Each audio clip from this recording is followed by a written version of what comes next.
And he went and he hugged the killer. This is all on tape. He finally got to meet with him in court. He hugged him and he said, on behalf of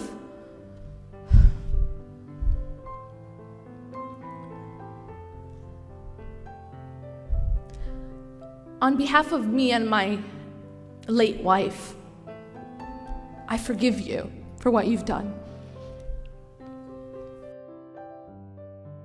A story about a man who used to be my old principal.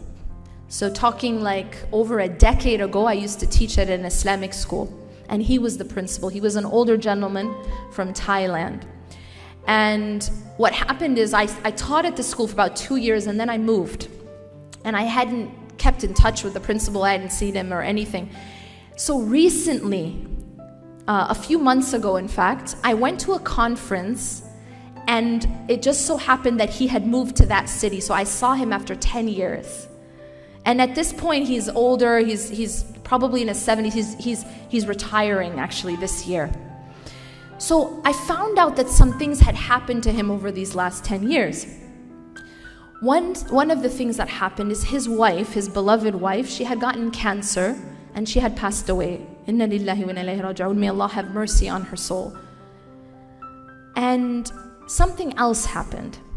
Shortly after the loss of his wife, his son, who was only around 21 years old, was delivering pizzas. And one of the people that he was delivering pizzas to, or someone that he met while he was delivering pizzas, slaughtered him, just cut his neck, just like that, just killed him like that.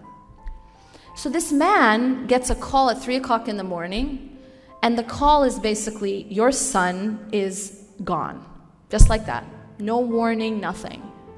That's what I call a blow. That's a blow. Your son is gone. Allahumma nas'aluka al-afiyah. So when I heard this, it really shook me. And then I sat down and I talked to him, and I asked him, I need you to tell me how you coped with that. I need you to teach me how you coped with that.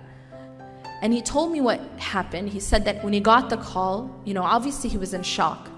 And he said he started to sort of pace around the room and said, Inna lillahi wa inna ilayhi raji'un, and trying to process what had happened. And he's trying to process this, but what really absolutely floored me, and in fact, it recently became a news story, some of you may have seen, is that he says to me, when I was talking to him, he says to me, I tried everything to meet with his killer. And I said, why? Why do you want to meet with his killer? He said, for 2 years now, I have been trying to have a meeting with his killer. And his killer is in maximum security jail. You can't meet, he couldn't. The lawyers are like, you can't. And he said, please, just make an exception and allow me to meet with him. And I asked him, why? Why do you want to meet with the killer? And he said, because I want to teach him, I want to give him, I want to forgive him. I want to forgive him, and then I want him, watch this. He said, I want to forgive him, and then I want him to be in the same place with Salahuddin, my son. So this isn't like a fairy tale. This is like a real person now, right? A principal of a school. Can you imagine that? The ability to do that. He said, I want to forgive him, and I want him to be in the same place with my son. I want him to, not only do I want to forgive him, but I want him to be forgiven by God, and I want him to enter paradise with my son. That's what he said. And that was the reason why he wanted to meet with him. He wanted to forgive him and give him the truth, the message, so that he could be forgiven. They actually, if you go and you search it up, they made a news story out of it. He finally got to meet him in court, literally like a week or a week and a half ago. And he went and he hugged the killer. This is all on tape. He finally got to meet with him in court. He hugged him and he said, on behalf of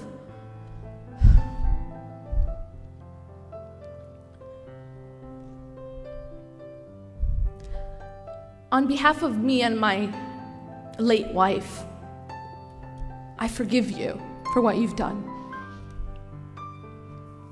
Why I tell this story is because it's a powerful testament to the power of Iman. That's it. These kinds of things are absolutely impossible without Iman. This stuff doesn't happen. This is stuff of myths, right, and fairy tales. Except with Iman. That's the only way something like this can be possible. To have this type of response, this type of resilience in trials that I couldn't even imagine. And I would pray every day to be saved from, to be protected from. But this is the response. Allah subhanahu wa ta'ala tells us in the Quran, أَمْ حَسِبْتُمْ أَن تَدْخُلُوا الْجَنَّةَ وَلَمَّا يَأْتِكُمْ مَثَلُ الَّذِينَ خَلَوْا مِنْ قَبْلِكُمْ مَسَّتْهُمُ الْبَأْسَاءُ وَالضَّرَّاءُ وَزُلْزِلُوا حَتَّى يَقُولَ الرَّسُولُ وَالَّذِينَ آمَنُوا مَعَهُ مَتَى نَصْرُ اللَّهِ.